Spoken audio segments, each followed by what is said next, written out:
Saludos y muy buenas tardes. Son las 12:03, es miércoles 14 de octubre, el segundo miércoles de este mes en el que estamos celebrando el Día contra los Desastres Naturales. De ello hablaremos a mediodía, pero sin duda nos acercaremos más a la actualidad de la jornada desde la perspectiva local y regional.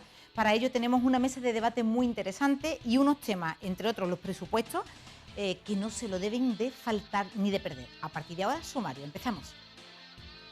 Esta mañana se aprobará el anteproyecto de ley de presupuestos de la Comunidad Autónoma para 2016 con el apoyo de Ciudadanos. Su líder, Albert Rivera, ofrecerá una rueda de prensa en el Parlamento. Se lo contaremos en nuestra mesa de actualidad, en la que las nuevas ordenanzas fiscales, la pobreza y la jueza Laya configuran la agenda del día.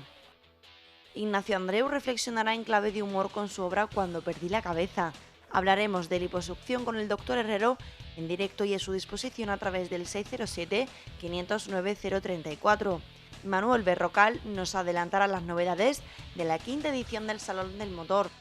Y nos visitarán Malicia y Malicia, que mañana actúan en el Casino de Tomares. Todo ello en la hora y media que nos queda por delante. De momento les tengo que presentar, pues a un periodista grande donde los haya en esta ciudad, profesor, jefe, amigo, José María Arenzana. Todos los grandes saben que él ha sido uno de esos freelance de la década de los 90 que nos traía la información fresquita desde los puntos del conflicto. Más de 50 países de todo el mundo. Ha trabajado en ABC, en el país, en el mundo, y hoy está aquí con nosotros para analizar la actualidad. Muy buenas tardes, José María. Muchas gracias. Tardes. Con la cara que me está mirando. Él es amante de los días internacionales, es lo primero que le teníamos que decir. Es que me ha encantado eso del Día Internacional contra los desastres naturales. El segundo miércoles de cada Yo propongo que sea el Día Internacional algún día, bueno, cuando ellos quieran, el Día Internacional contra las mareas, o contra la ley de la gravedad, o algo así, no se me ocurre, no sé. Alguna cosa más así. La verdad es que es interesante, ¿eh? Día Internacional contra la ley de la gravedad. Estamos en contra de la ley de la gravedad. Bueno, podría ser, ¿no?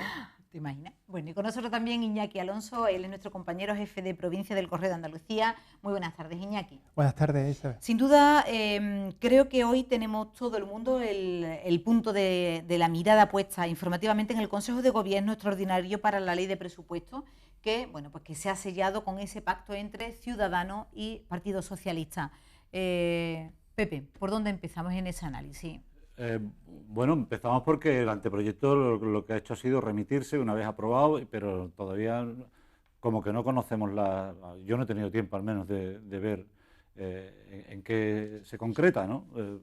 He escuchado al líder de Ciudadanos, a Juan Marín, diciendo que es estupendo y tal, claro, lo han aprobado entre ellos, entonces no sabemos. Lo que sí sabemos es que consiste en que van a Ciudadanos y PSOE, se han puesto de acuerdo en una ley de presupuestos. Bueno, ya sabemos que vamos a tener presupuestos garantizados, en principio, aprobados en diciembre, ¿no? Esto no podemos decir mucho por más. ahora sabemos muy pocos datos. Claro. Sabemos que va a aumentar un 3%, lo que hemos podido saber, los presupuestos. Buena noticia, pero nos falta siempre, lo único que queda es un PSOE y Ciudadanos que venden muy bien el acuerdo.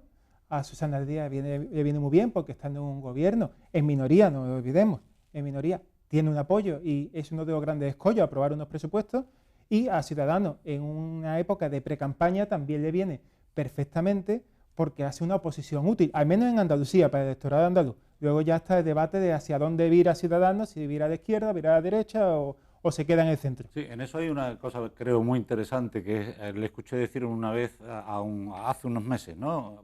A propósito de las municipales, a un dirigente de Ciudadanos, que decía que ellos no estaban contentos con el tipo de votante, con el tipo de voto que estaban recibiendo, y los votantes empezaban a detectar que no estaban contentos con lo que era Ciudadanos. Es decir, hay como una especie de confusión entre unos y otros. Unos creen que están votando a un partido de determinada especie, y el dirigente de Ciudadanos cree que su votante se está dando cuenta que no está votándole el que ellos quieren.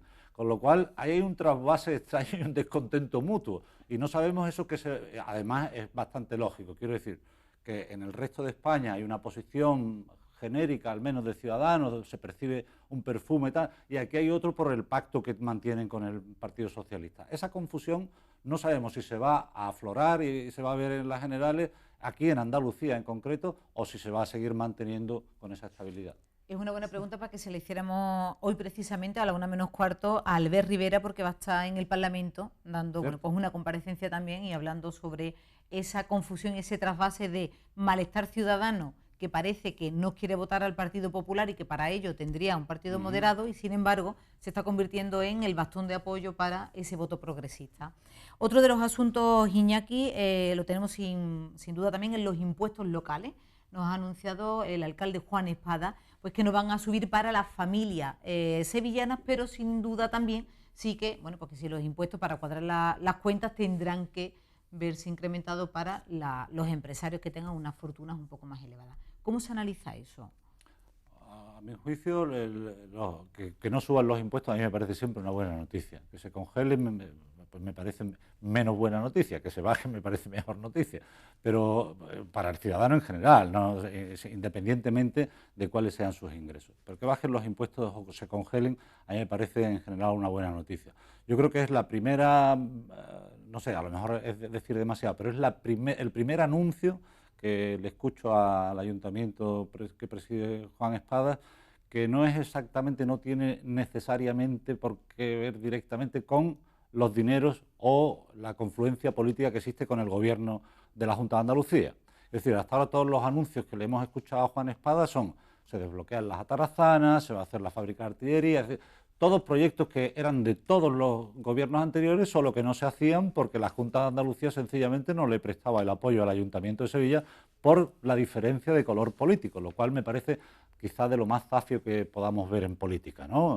O una de las cosas más zafias es que la institución superior, digamos, en presupuesto y tal, no preste su apoyo porque es de otro color político. A mí esto me parece que es un chantaje al ciudadano directamente, no ya al partido en cuestión que sea, el que sea, sino que me parece chantaje al voto de los ciudadanos. Por tanto, este anuncio, en principio, sin tener todavía mucha constancia de en qué se va a concretar y cómo se va a concretar, si efectivamente es así, me parece un buen anuncio, ¿no?, para todos los ciudadanos. Solo un matiz, aparte de esos debates de Junta de Andalucía y Ayuntamiento de Sevilla, también ha estado la supresión de la zona azul, está el intento de revitalizar la zona de la seta, eliminar una serie de cuestiones que es verdad que a lo mejor pasan un poco más desapercibidas que el conflicto constante que ha habido durante estos 4 años entre el gobierno de Zoido y la Junta de Andalucía. En el caso de las ordenanzas fiscales, está bien que los principales, vamos a hablar un poco del terreno de los ciudadanos, que se congele el IBI, sobre todo porque se había advertido, y lo advirtió Ciudadanos, de un catastrazo, de aumentar un 10%, que estaba publicado en el BOE, pues se va a revisar y se va a evitar que haya ese aumento de 10%, y con eso le quita una merma y una presión que podían tener los sevillanos, que lo tenían el gobierno de Zoido. Se va a congelar el sello del coche y también el de las tasas deportivas, las tasas de basura. Iñaki, pero esa congelación, me pregunto yo, si sube el catastro, se revisa el catastro y sube lo que sea, pero se congela el IBI, estamos subiendo el IBI, no, una forma de subirlo. Se sube el catastro y lo que hace es que hacen una rebaja que compensa esa subida, o sea, ese 10% se queda en cero. Ya. Directamente se queda. Que sería bueno que bajara. Hay ayuntamientos como el de Utrera, lo hemos hablado antes, sí, que han rebajado el IBI por primera vez en su historia, pues siempre es bueno que se baje el IBI. Sin duda. Pero también hay que mantener unas cuentas, sacar unos presupuestos. Evidente. Más de la mitad de los niños andaluces vive en riesgo de pobreza. Son unos datos que conocimos ayer y que bueno, pues pueden entroncar con ese anuncio de unas ordenanzas fiscales más justas. ¿Hay tantos pobres en Sevilla y en Andalucía? ¿Quién lo dice? Pepe? ¿Quién lo dice que más de la mitad? ¿Quién lo ha dicho? Que más de la mitad Pues de la población infantil. ¿Quién lo dice? ONG. Una ONG, un estudio que ¿Pero qué es publica ONG? No. ¿Qué es una ONG? De verdad, a mí me produce mucho rechazo este tipo de noticias. Es decir, yo no pretendo negar que haya mucha gente que lo pase mal, evidentemente la situación económica no es la más boyante, pero ¿cómo es posible que alguien anuncie que más de la población infantil, más de la mitad de la población infantil en Andalucía está en riesgo extremo de pobreza? El 51,1% de los niños andaluces, según afirman los responsables de la Red Andaluza de Lucha contra la Pobreza. Una ONG, en primer lugar, Elizabeth, social. no es una organización no gubernamental. Habría que hablar de una organización no partidista, es decir, serían las ONP, porque no gubernamentales prácticamente no existen. Todas esas organizaciones a las que se refieren reciben dinero del gobierno. Es decir, podemos llamarlas entonces ONP, no partidistas, porque es verdad por ejemplo, Médicos Sin Fronteras, Médicos del Mundo, no serían partidistas, digamos, en líneas generales, pero sí gubernamentales en la medida en que están financiados por los gobiernos. ¿Qué hace un comerciante en cualquier sector cuando tiene hay una crisis económica, necesita aumentar sus ventas, etcétera? ¿Qué hace? Poner carteles de oferta, rebajas, saldos, noticia bomba, 2x1, 4x2. Sí. ¿Qué hacen las ONGs en su nicho de mercado? La primera misión de cualquier organización y actividad humana es sobrevivir. Esa es la primera. Y las ONGs no están excusadas de ello. Lo primero que tiene que hacer una ONG es sobrevivir. Para sobrevivir necesita su nicho de mercado, necesita vender su producto. Cuando estamos en época de crisis y tienen problemas de financiación, lo que hago es anunciar rebajas y grandes ofertas y escandaliza a la población. Más de la mitad. Necesitamos dinero, señores. Eso es lo que están haciendo. Es muy fuerte lo que A mí estás diciendo, es Pepe. muy fuerte, pero De es todo real. modo, Pepe, Es que no es posible que alguien afirme algo así tan tajante y se quede tan tranquilo. Que más de la mitad de la población infantil en Andalucía están en riesgo extremo de pobreza. Por favor, pero esto es una barbaridad. Es que no lo percibe nadie, ni es posible percibirlo porque no es real. Es imposible que sea real. tenemos que partir que los informes que prepara la ONG lo hacen también con los recursos que disponen, y también a lo mejor elevar determinados datos puede crear alarma, pero es una foto fija. No perdamos la idea de que estos datos a lo mejor no coinciden con otros, pero se aproximan a otros que hablan de que hay un riesgo, hay un porcentaje de población importante en riesgo de pobreza. La mitad, pues a lo mejor puede ser excesivo, pero no podemos, pero no podemos evitar ese... Un dato que pongo, Pepe, encima de la mesa, y discúlpame. Cuando hablas con Cáritas, Cruz Roja o incluso con las Hermanas de la Cruz, te dicen que ellos son conscientes de que en ese agujero por el que pasan personas pidiendo alimentos, comidas, etcétera, hay también una clientela que no lo necesita para comer, pero que ellos no tienen capacidad de averiguar quién sí lo necesita y quién no. Es decir, ¿se puede haber también metido o alimentado la picaresca del que... Yo no niego que pueda existir la picaresca, pero estamos hablando de los datos que se manejan y los anuncios que nos hacen constantemente. Esto es además recurrente, esto no es que lo anuncien una vez y que digan que la situación es mala para hacer una foto científica de la sociedad actual. Esto es recurrente y cada mes o cada 2 meses nos anuncian un escándalo de este tipo. Pongamos un ejemplo muy sencillo y muy claro que lo ha visto todo el mundo. En Madrid, antes de las elecciones municipales, la izquierda, Podemos, etcétera, etcétera, quienes están gobernando ahora, hablaban de 50.000 personas, la extrema pobreza, muertos de hambre. Iban a aumentar los comedores a 25.000 plazas. Se presentaron 25.000 plazas. Se han presentado 500. Se han cubierto 500 plazas para los comedores sociales de Madrid. Quiero decir, ¿dónde estaba el anuncio? ¿Cuál es la verdad? La verdad es esta es la realidad. Que de 50.000 excluidos sociales, no sé qué que estaban hablando, se han presentado 500 a los comedores sociales. Esta es la realidad. Interesante este debate también. José María, juez Alaya, hoy lo tenemos también como una de las grandes derrotadas. De hecho, la llevamos en muchas de las cabeceras de los rotativos, ABC, Diario de Sevilla. ¿Cómo interpretáis? Yo creo que ya está bien de hablar de ese debate, de esa pelea de jueza, y hablemos de los ERE. Hablemos de los ERE, hablemos de la causa, que es que estamos durante años y años hablando de esa causa y llevamos 6 meses en las que si es de la juez Núñez, si es de la juez Alaya. Vamos a meternos en la realidad de lo importante, no que yo quiero esta medalla porque lo he iniciado yo, o yo considero que ya me corresponde a mí porque tú has dado el salto a otro lado que la audiencia. Me parece que hay un tema bastante importante para andar con ese pulso constante. Sí, yo creo que hay un asunto de fondo que es, esto sucede porque, digamos, en todo el proceso mal o bien llevado por la juez Alaya, pero que ha sido muy constante y muy coherente en todo lo que ha hecho, me parece a mí, y me parece muy valioso el trabajo que ha hecho. Hubo un momento donde ella solicitó el traslado a la audiencia. Es decir, procede todo de un error, por así decirlo, si es que donde la juez Alaya decide salirse del juzgado de instrucción en el que estaba y se ha producido el hecho, efectivamente, de que le aceptaron el traslado a la audiencia y va a la audiencia. A partir de ahí está en otras manos. Está en manos de la juez Núñez, que ahora sí, igualmente que lo ha sido la juez Alaya, digo yo que podrá ser criticada igualmente por lo que esté haciendo, ¿no?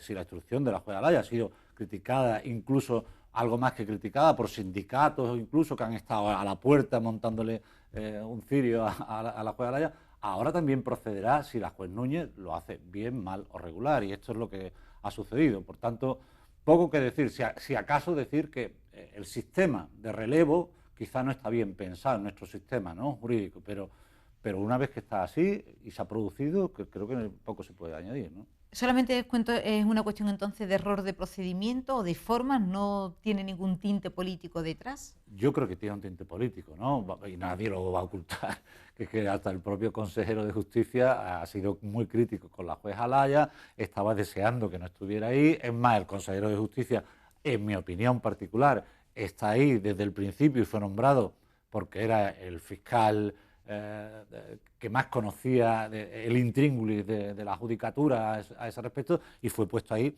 para hacer una especie de control, digamos, no de intervención, no hablo de intervención, pero sí de control de las consecuencias que pudieran tener las actuaciones de la jueza Alaya en el asunto de los jefes. Pero no podemos, tenemos que hablar de que sí que hay un discurso político, un trasfondo político, pero ahora y antes. En las campañas electorales creo que hemos vivido muchos titulares. Si nos metemos en ese terreno, yo la verdad prefiero que actúe la justicia. Yo también. Ya está.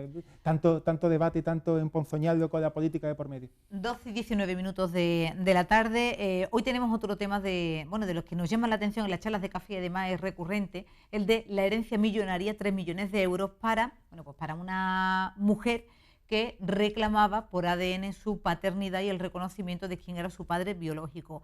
Desde mi perspectiva, tirón de oreja para las rotativas y los medios de comunicación que hablan de el reconocimiento para la hija del señorito. Me parece que todavía es una manera casi, no sé, de desprestigio, ¿no? De decirlo de alguna manera, porque cuando se habla también de hijos de famosos, etcétera, no se utilizarían esos términos. ¿Cómo estáis viendo ese asunto, especialmente salpica la provincia, Iñaki? Sí, estuvo nuestra compañera Mireia Montiel hablando con Carmen, y la verdad, yo lo veo que tal vez de señorito, pues, sobre todo una persona que después de haber tenido esta hija ilegítima, le dio una casa, la visitó constantemente. Ella lo recuerda muy de pequeña y no se acuerda exactamente. Sabía que un hombre venía cada X tiempo a visitarla.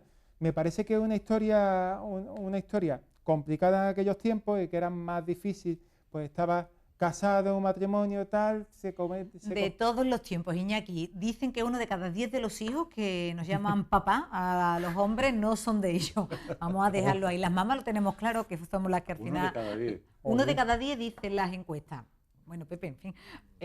Vamos a escuchar a la que ha recibido esa herencia millonaria. Ya es que se habla muy poco en la familia de eso, ha sido siempre mucho tabú, no sé.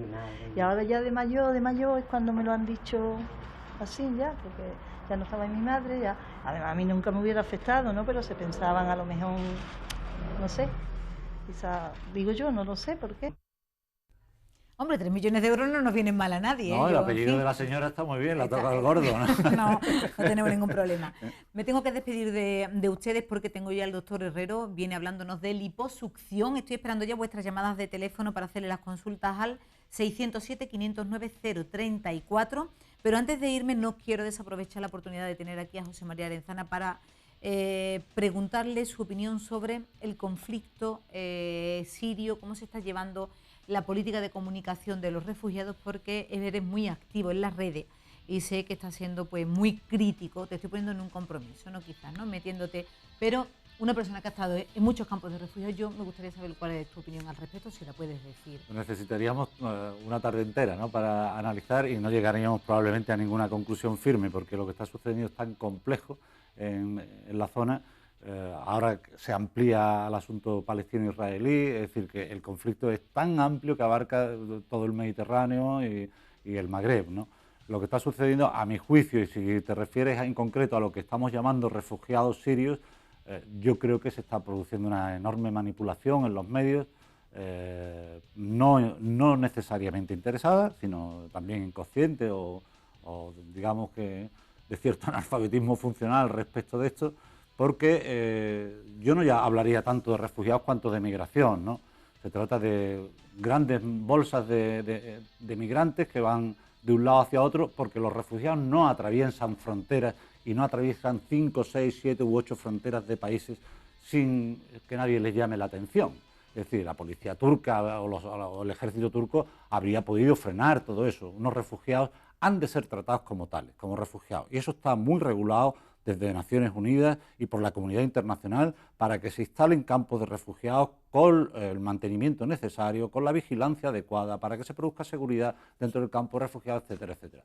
Ahora, una población de millones de personas que se desplaza aparentemente con total libertad, atraviesa Turquía completamente, atraviesa Serbia, atraviesa Croacia o atraviesa Hungría o Albania. Esto no son refugiados, esto es otra cosa, ¿no? Quiero decir, no es que no haya refugiados ahí dentro, por supuesto que habrá refugiados, hay de todo, pero yo creo que no merece la consideración del tratamiento de ese estatuto de refugiado que la comunidad internacional establece, ¿no? Sin duda, como le estaba anunciando, es para polemizar durante mucho tiempo. José María, si es de tu bien, te llamaré puntualmente para que puedas venir a esta mesa de debate al menos una vez al mes. Será un placer y un honor para mí compartir esta casa con vosotros. Muchísimas gracias. Les cuento además, que no se lo he dicho cuando los estaba presentando, que José María Arenzana es miembro del Consejo Audiovisual de Andalucía. Es el que está pendiente de que los medios de comunicación no metamos la pata con nada, ni anunciando alcohol, ni teniendo ningún tratamiento discriminatorio de género, etcétera. Así que está en la policía de las televisiones. ¿Un titular para el día, Iñaki? Pues felicidades sevillistas. Estamos Hoy en el nuestro 110 110 aniversario años. Y creo que menos que ese sea el titular. Bueno, lo hablaremos con Antonio. Aparte de presupuesto, ordenanza y demás. Con Antonio Viola nos hablaremos de esos 110 años para todos los sevillistas. No digo nada, que se os nota a los dos en la cara, que en fin, que no sois verde y blanco ninguno. Nos vamos hoy con una persona que sí que es verde y blanca. Él es, pues Francisco José Carretero Díaz, el Carre, conocido por todos. Es uno de esos nombres propios que va a tener el proceso de canonización de Madre María de la Purísima. Él en este momento está, pues recogiendo su billete en ese convento de las Hermanas de la Cruz, que lo van a llevar hasta Roma. Vamos a dejarle con unas declaraciones de lo que para él ha sido su particular milagro, el cambio de su vida. Esto me supera a mí, porque yo no estoy acostumbrado a estas cosas, pero gracias a Dios y gracias a las Hermanas de la Cruz y a la Hermandad de la Macarena, estoy aquí. Yo no lo sé. El que menos ha sufrido he sido yo, porque yo no me di cuenta de nada.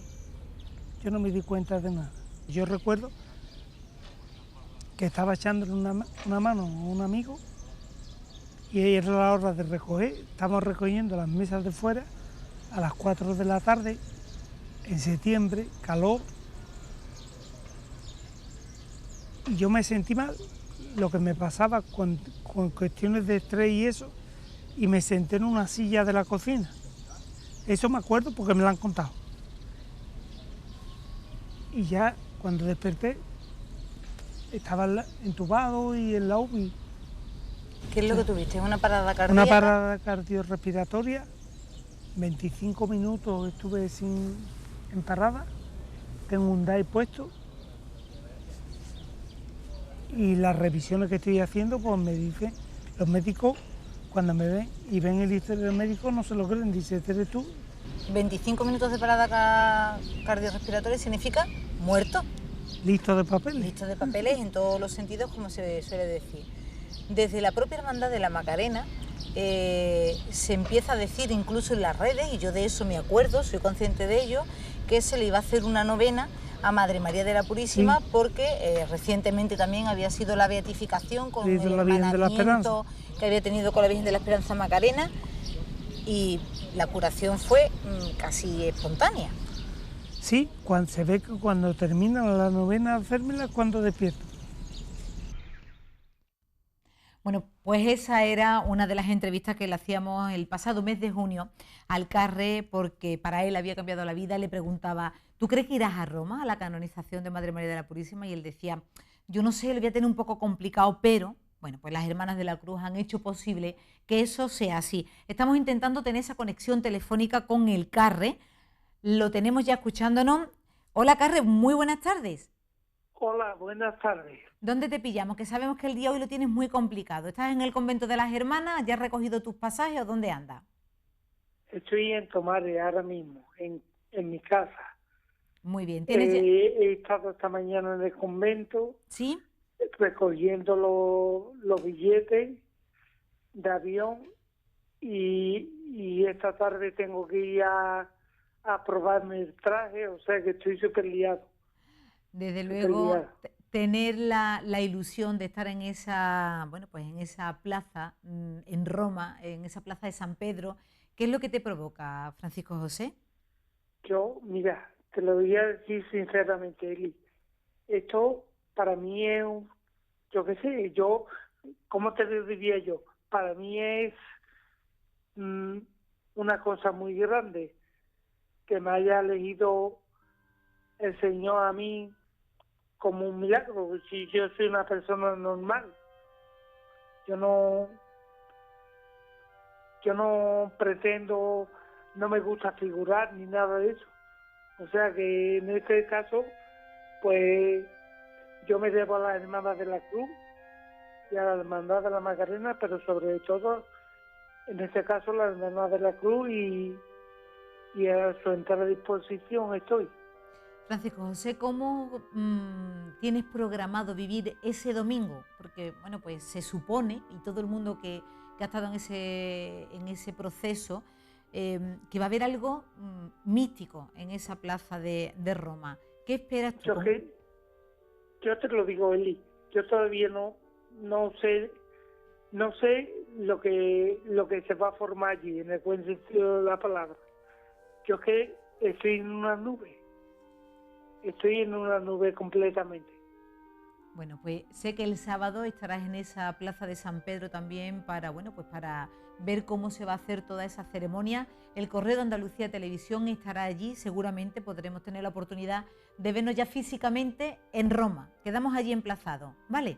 Venga, por supuesto que sí, a vuestra Un abrazo muy fuerte. Adiós, Carre, y que tu madre se mejore. Luego. Hasta luego, cariño. Bueno, pues como se lo estamos comentando, un equipo de esta casa se va a desplazar hasta Roma. Estaremos en un hecho histórico, la canonización de Madre María de la Purísima, bueno, pues la séptima Madre General del Instituto de la Cruz, de las Hermanas de la Cruz, que tanto han hecho para Sevilla. Y si hay personas que tienen alguna duda con la fe, con lo que nadie tiene duda y todo el mundo tiene un pensamiento al unísono con las Hermanas de la Cruz, es que son ejemplos de dedicación hacia los más necesitados. Así que esta casa estará allí desde las 9 de la mañana en directo. Víctor García Rayo dirigirá y conducirá el programa que les vamos a ofrecer para que esa misa especial desde Roma la podáis vivir en directo desde vuestros hogares gracias al Correo de Andalucía Televisión. Estábamos anunciándolo, que como cada miércoles teníamos con nosotros al doctor Herrero. El doctor Herrero, ya lo dijo la semana pasada, iba a hablar de liposucción. Y hoy lo tenemos aquí con nosotros. Muy buenas tardes. Hola, buenas tardes, Eli. Tengo ganas de saludarte. ¿Qué tal? Pues encantado. ¿Te has quedado sorprendido de que nos vayamos a Roma? Pues la verdad que sí. Se te ha visto en la cara. ¿Hay algún hueco más por ahí para escaparme con vosotros? Yo siempre meto en la maleta mía que me quepa un poco de todo. Lo primero que quiero preguntarle, doctor, es ¿en qué consiste la liposucción? ¿Qué es lo que es la liposucción? Bueno, la liposucción es un tipo de técnica quirúrgica cuyo objeto es eliminar grasa de determinadas zonas y mediante pues una técnica sencilla que deja pocas cicatrices, que lo que consiste básicamente es remover cierta grasa y aspirarla, con eso se elimina, ¿no? Básicamente eso es la liposucción. Ahora yo supongo que tendremos tiempo también de explicar algunas cosillas más, pero dejar claro primero que es una técnica quirúrgica, porque a veces vienen pacientes pensando que, no sé, que es algo que no supone ningún riesgo, que no necesita ninguna preparación, en fin, y es cirugía. Un poquito peculiar porque no deja cicatrices visibles, la recuperación suele ser bastante rápida, pero no deja de ser cirugía y como tal hay que tratarla. No es un método para adelgazar y es interesante. La persona que quiere perder peso, pues hay muchos métodos para adelgazar, pero la liposucción no es un método para adelgazar, es un método pues para corregir deformidades provocadas por acúmulos localizados de grasa.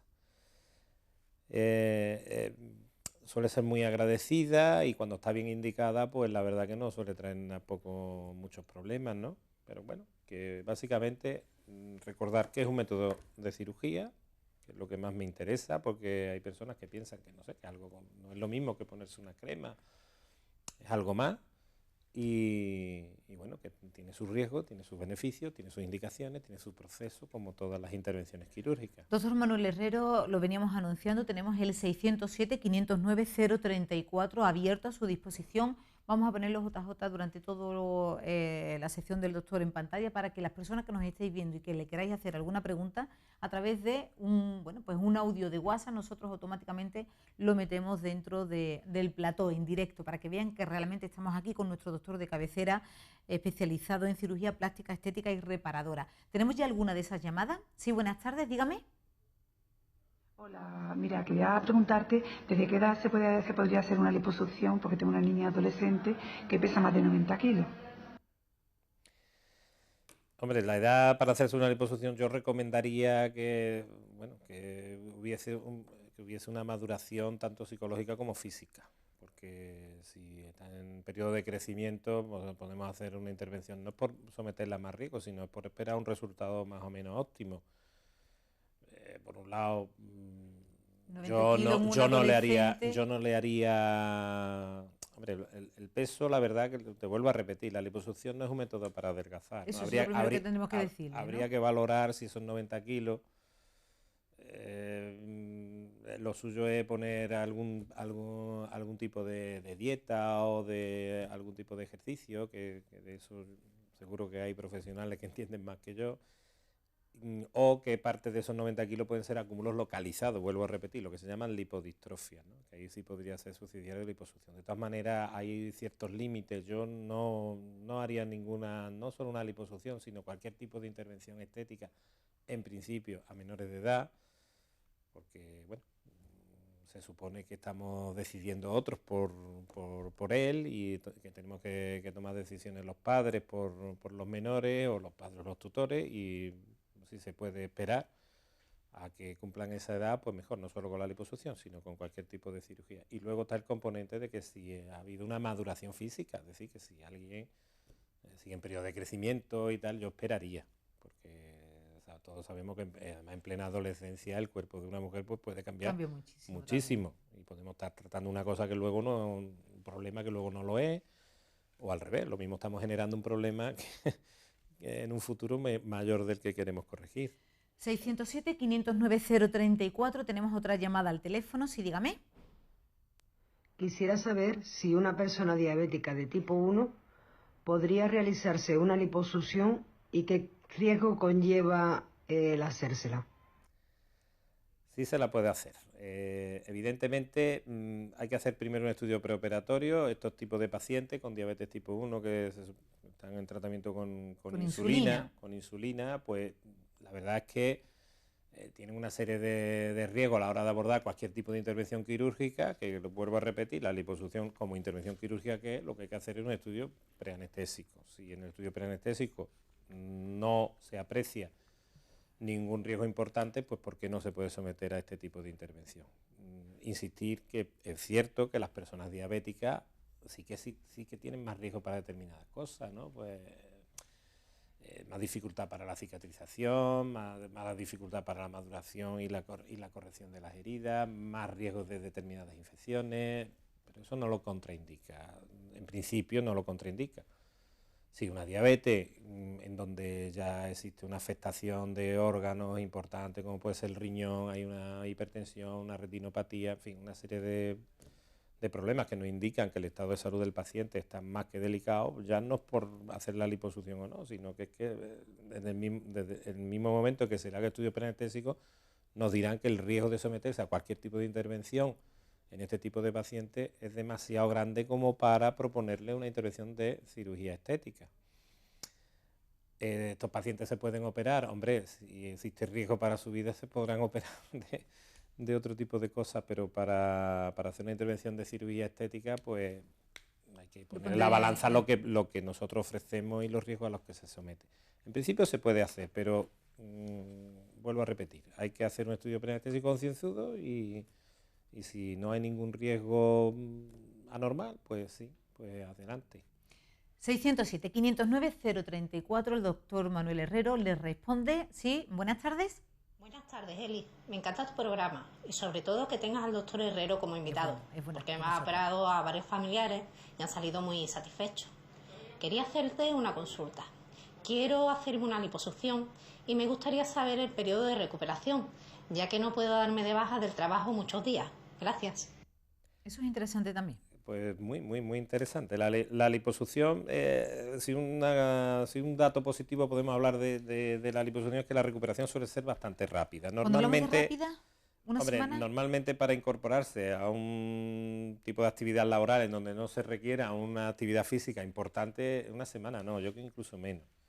Trabajo sedentario de oficina, alguien, no sé, de clase, en la universidad, en el colegio, yo calculo que en 2 o 3 días, de hecho, hay muchos pacientes que aprovechan un fin de semana, se operan el viernes y el fin de semana, el lunes, ya se pueden incorporar.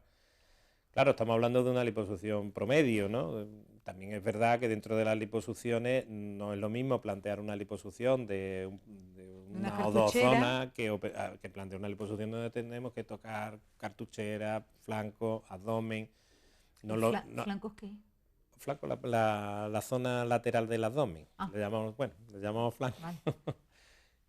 Los flotadores, ¿qué decimos nosotros? Los flotadores. Vale. Tampoco es lo mismo una liposucción en donde tenemos que aspirar o aspiramos medio litro de grasa que una que aspiramos 5 litros. ¿Medio litro de grasa equivale a medio kilo nada más? No. Hombre, a mí no me gusta hacer correspondencia entre lo que es el volumen de grasa que sacamos y el peso que se pierde. Entre otras cosas, la grasa pesa menos que el agua, tiene una densidad menor. Entonces, más o menos 1,07, aproximadamente. ¿Qué significa eso? Que cada litro de grasa que nosotros quitamos, pues poniéndolo en una báscula, pues pesaría aproximadamente unos 700 gramos. Lo que ocurre es que no toda la grasa que nosotros aspiramos se pierde, es decir, que hay parte de la grasa que nosotros no llegamos a aspirar, que se queda en la zona en donde nosotros estamos tratando y que llamamos nosotros que se remueve, removing en inglés. Bueno, y esa grasa luego nuestro organismo se va encargando de irla eliminando en las primeras semanas o meses, ¿no? Entonces, bueno, la correspondencia puede ser más o menos 1 a 1, pero no está bien hablar de perder peso. La liposucción, vuelvo otra vez a insistir, no es para perder peso, es moldear, quitar volumen y jugar con los volúmenes. De hecho, últimamente hacemos mucho lo que la gente llama lipoescultura, que aparte de aspirar grasa, tratamos esa grasa, porque a veces no solo sobra grasa en algunos sitios, sino a mí me sobra grasa de la barriguita y me la puedo poner en el trasero. En otra zona. Entonces estamos haciendo lo que se llama una verdadera lipoescultura y utilizamos parte de la grasa que nosotros aspiramos de una zona, la tratamos de determinada manera y la volvemos a inyectar en otras zonas que nos interesan, con lo cual de verdad me encanta la cara del doctor Herrero, porque es que él dice, yo soy un artista. Claro, es que cuando tú te pones así, un hombre y una mujer, al final tenemos la posibilidad de hacer, bueno, pues de modularle por completo. Modelar bastante la figura, de hecho se consiguen resultados pues muy positivos. Hombre, hay que saber cómo se hacen las cosas, porque esto así hablado parece muy fácil, pero la verdad que yo he llegado hasta casi 9 horas en un quirófano, ¿no? Modelando la figura de una persona, ¿no? También hay que ser conscientes de que esto tampoco es fácil hacerlo. Es más fácil decirlo que hacerlo, y también es más difícil dejar que alguien se lo haga. No sé si me explico. Que llevarse tanto tiempo en un quirófano, pues también hay que tener ganas de hacerse. La verdad que los resultados son muy buenos. Los riesgos, lo voy a repetir, prácticamente toda la cirugía estética es una cirugía de poco riesgo. Tiene sus riesgos, como cualquier cirugía, pero de poco riesgo. Y los resultados suelen ser bastante satisfactorios. Estamos viendo, doctor, unas imágenes que tomamos este mismo viernes en el Hospital Nisa de Castilleja. ¿Qué es lo que se está haciendo exactamente? Porque he visto ahí un aumento de mama. Creo que lo que se estaba haciendo era una mastopesia con prótesis, que es una elevación, una mama que se ha quedado vacía y caída, pues por motivo de la edad, de la lactancia, en fin. Pues lo que estamos haciendo es poniéndola en su sitio, una mastopesia y unas prótesis, pues para llenarla un poquito y darle cierto volumen y cierta firmeza. Bueno, tenemos más llamadas en el 607-509-034. Sí, buenas tardes, dígame. Buenas tardes, Eli. Mi nombre es Loli y estoy viendo tu programa y quisiera hacerle una consulta al doctor Herrero. tengo en mente hacerme una liposucción en la zona abdominal, pero claro, no sé si tendría que hacer antes un método de adelgazamiento o simplemente ya con la liposucción sería suficiente y ya me vería más delgada, o en fin, me gustaría que me asesorara el doctor sobre eso. Gracias. Bueno, lo ideal cuando nosotros sometemos este tratamiento a alguien es que alguien esté en el peso adecuado. En un peso adecuado, y no solo adecuado, sino que luego sea el peso que se va a mantener. Porque también nuestro peso ideal es el que es, pero también somos un poco reacios a tenerlo, ¿no? Que nos cuesta mucho trabajo, y la verdad que si alguien espera hacerse algún tipo de tratamiento a tener el peso ideal, lo mismo no se lo hace nunca. Lo suyo es tener el peso que crea que va a mantener durante más tiempo, un peso estable, exacto. Entonces, si ella piensa que va a perder algunos kilos, lo ideal es hacerlo cuando lo haya perdido. Pero sí decirle una cosa importante, y es que no solo se trata de perder esos kilos, sino cómo se pierde. Sobre todo en la zona abdominal, si aparte de la dieta para perder peso lo añadimos a unos ejercicios específicos para fortalecer la zona abdominal, luego el resultado de la liposucción es mejor. Y te digo más, siempre se lo digo a las pacientes que están interesadas en la liposucción, yo digo, el 50% del éxito de una liposucción es la intervención en sí, el otro 50% es los tratamientos que luego hay que hacer posteriores a la cirugía. Porque es una cirugía sencilla, efectiva, una recuperación relativamente rápida, pero luego se requiere ciertos sacrificios por parte de la paciente, porque hay que hacer ejercicio, porque hay que hacer masaje, hay que hacer radiofrecuencia, en fin, una serie de tratamientos adicionales que persiguen sobre todo hacer que la piel se retraiga. Y me ha hablado de una zona concreta en donde hay que ser todavía más cuidadosos, ¿no? Para que luego, si yo tengo una zona de volumen en nuestro cuerpo, que nosotros lo quitamos volumen debajo y no quitamos piel porque no hacemos cicatriz, ¿qué ocurre con esa piel? Pues esa piel lo normal es que se quede flácida. Pues todas estas cosas que yo estoy diciendo van encaminadas para que luego esa piel se retraiga bien y se quede lo más tersa y lo más firme posible. Yo encogiendo aquí mi vientre. La última pregunta, que casi que estamos en tiempo. 607-509-034, sí, dígame. Mire, yo tengo un problema de celulitis y tengo 68 años y quisiera saber si a esta edad puedo yo quitarme las cartucheras, porque es un problema que he tenido de muchos años, pero nunca me he atrevido, y ahora que puedo hacerlo, pues quería saber si tengo edad para hacerme ese tratamiento. Eli, muchas gracias, Eli. Buenas tardes. Hombre, yo siempre digo que la edad puede ser un impedimento. No, yo no opero a nadie viendo los años que tiene. Lo que hay que hacer es tratar a las personas dependiendo de la calidad de vida y de la salud que tenga. He visto personas de 80 años que están bastante más sanas que otras de 50. Es decir, que lo de la edad es relativo. Como siempre digo, primero su estudio preanestésico, para ver si hay algún impedimento o no. El tema de la celulitis, hombre, me ha hablado de celulitis y de cartuchera. Lo que es la celulitis, el aspecto empedrado, el aspecto irregular de la piel, no se corrige con la liposucción. Ahora, otro tema es que el volumen, la grasa que se acumula en una zona, que puede provocar irregularidades en la piel, porque entre otras cosas, desde la piel al músculo, hay una serie de estructuras que se unen, y si tú vas acumulando grasa, pues se puede ver como abollonado. Pues bueno, si es un exceso de grasa, una lipodistrofia, eso sí se corrige con la liposucción. Por lo que me ha comentado esta señora, parece ser que lo que tiene una cartuchera. Las cartucheras, pues el que tenga 68 años, ha dicho, creo, no sería un impedimento en sí. Vuelvo a repetir. Estudio viajando con el incenso y luciendo su bikini estupenda. Y si no hay ningún problema serio de salud, se la podría hacer. Doctor, me están diciendo ya mis compañeros que nos tenemos que ir, porque tenemos todavía por delante hablar del Salón del Motor Malicia, tenemos Ignacio Andreu con teatro y un sinfín de temas en lo que nos queda, que son apenas 40 minutos. ¿La semana que viene lo tendré o me va a hacer rabonar? La semana que viene vendrá el doctor Cañizares y la doctora Alonso, que es anestesista de nuestro equipo, y hablaros de nuevo de cirugía bariátrica, porque yo sé que el tema se quedaron muchos temas pendientes. Se comentó así muy por encima muchas cosas, yo creo que vamos a profundizar un poquito en el tema. Doctor, como siempre, un placer. Cada vez que lo veo yo digo, Dios mío, lo que yo haría por estar un montón de horas, un montón de horas con él. Nos vamos un momentito a publicidad y volvemos, no se me vayan.